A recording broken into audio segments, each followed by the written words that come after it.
ሰላም ጤና ይስጥልን የተከበራችሁ የኢንፎ ሚዲያ ቤተሰቦች እንደምን ሰነበታችሁ። ዛሬም እንደተለመደው በዓለም ዙሪያና በሀገራችን የተከሰቱ መረጃዎችን ይዘንላችሁ ቀርበናል። አብራችሁ ስትቆዩ የሚከተሉትን ዋና ዋና መረጃዎች ታደምጣላችሁ።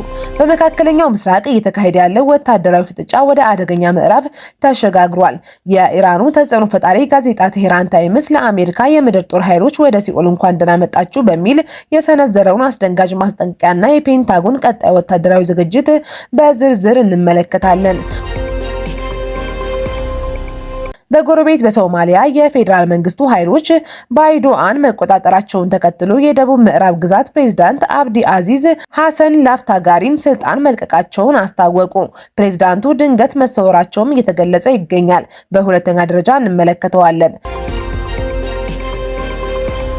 በትግራይ ክልል የሚንቀሳቀሱት ሁለቱ የፖለቲካ ድርጅቶች ሀገረ ትግራይን ለመመስረት የሚያስችል ጥምር ግንባር ለመፍጠር ስምምነት ላይ መድረሳቸው ተሰምቷል። ድርጅቶቹ እነማን ናቸው? ስምምነቱስ ምን ይላል? በዝርዝር እናስቃኛቸዋለን። በመጨረሻም የገልፍ ሀገራት በመካከለኛው ምስራቅ ጦርነት ዙሪያ ያላቸውን አቋም በይፋ ገልጸዋል። በሳዑዲ አረቢያና በተባበሩት አረብ ኤሚሬትስ መሪነት ፕሬዝዳንት ትራምፕ በኢራን ላይ የጀመሩት እርምጃ አጠናክረው እንዲቀጥሉ ጥሪ አቅርበዋል። የተወደዳችሁ የኢንፎ ሚዲያ ቤተሰቦች አብራችሁን ስትቆዩ እነዚህን አራት መረጃዎች ታደምጣላችሁ። አሁንም በቀጥታ ወደ ዝርዝሮቹ እንለፍ። በመካከለኛው ምስራቅ ያለው ወታደራዊ ውጥረት በታሪክ ታይቶ በማይታወቅ መልኩ እየተካረረ ይገኛል። ዛሬ በመላው ዓለም የመገናኛ ብዙሃን ትኩረት የሳበው ጉዳይ ደግሞ የኢራኑ መንግስት ልሳን የሆነው ቴህራን ታይምስ በዛሬው እትሙ የፊት ገጽ ላይ ያወጣው እጅግ አስደንጋጭ ሪፖርት ነው። ጋዜጣው የአሜሪካ ወታደሮችን ምስል በማሳየት ወደ ሲኦል እንኳን ደህና መጣችሁ የሚል ቀጥተኛ ማስጠንቀቂያ አስተላልፏል። ይህ መልእክት አሜሪካ በኢራን ላይ የምድር ወረራ የምትፈጽም ከሆነ ወታደሮቿ በህይወት እንደማይመለሱና በሬሳ ሳጥን ውስጥ ሆነው እንደሚወጡ በግልጽ የሚያመለክት ነው።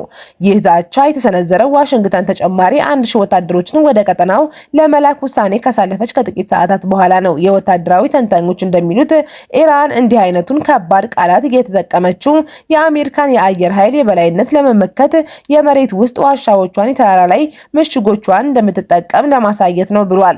በተለይም በቅርቡ የአሜሪካ እጅግ ዘመናዊ የራዳር አውሮፕላን መመታቱን ተከትሎ ኢራን በራስ የመተማመን ስሜቷ ከፍ ማለቱን ዘገባዎቹ ያመለክታሉ።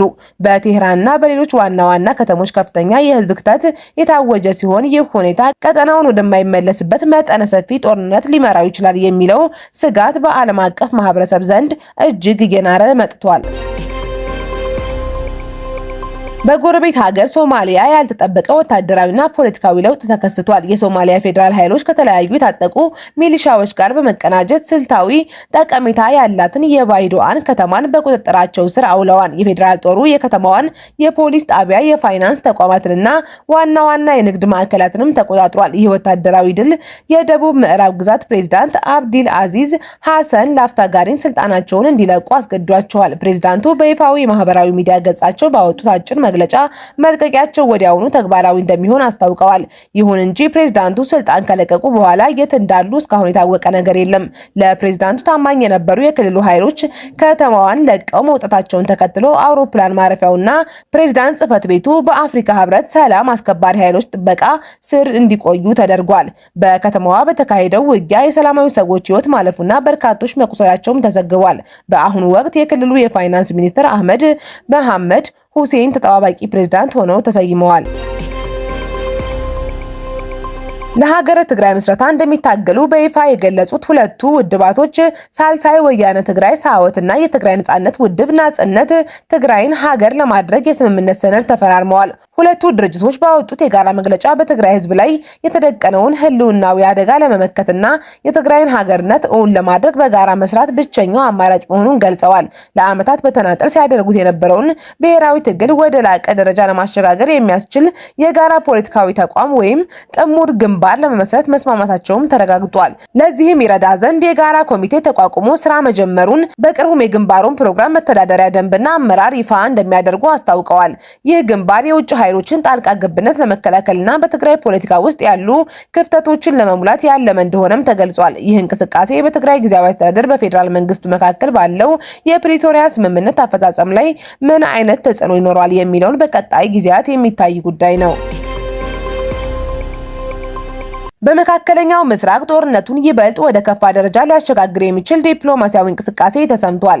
እንደ አርቲ ዘገባ ከሆነ የገልፍ ሀገራት በሳዑዲ አረቢያና በተባበሩት አረብ ኤሚሬትስ መሪነት ፕሬዝዳንት ዶናልድ ትራምፕ በኢራን ላይ የጀመሩትን ወታደራዊ እርምጃ አጠናክረው እንዲቀጥሉ አዲስና ጠንከር ያለ ማሳሰቢያ ልከዋል። የገልፍ ሀገራት አቋም በግልጽ የሚያሳየው የኢራን ቀጠናዊ ተጽዕኖና የወታደራዊ አቅም ስጋት በዘላቂነት ሊወገድ የሚችለው በአሁኑ ወቅት የተጀመረው ወታደራዊ ጫና ሳይቋረጥ ሲቀጥል ብቻ መሆኑን ለአሜሪካው ፕሬዝዳንት ዶናልድ ትራምፕ ማሳወቃቸውም ተዘግቧል። ለዛሬ ያዘጋጀናቸው መረጃዎች እነዚህ ነበሩ። ስለተከታተላችሁን እጅግ አድርገን እናመሰግናለን። ለቻናላችን አዲስ የሆናችሁ ሰብስክራይብ በማድረግ ቤተሰብ ይሁኑ። መረጃው ለብዙዎች እንዲደርስ ቪዲዮውን ላይክ በማድረግ እንዳትረሱ። በሌሎች አዳዲስ መረጃዎች እስክንመለስ መልካም ቆይታ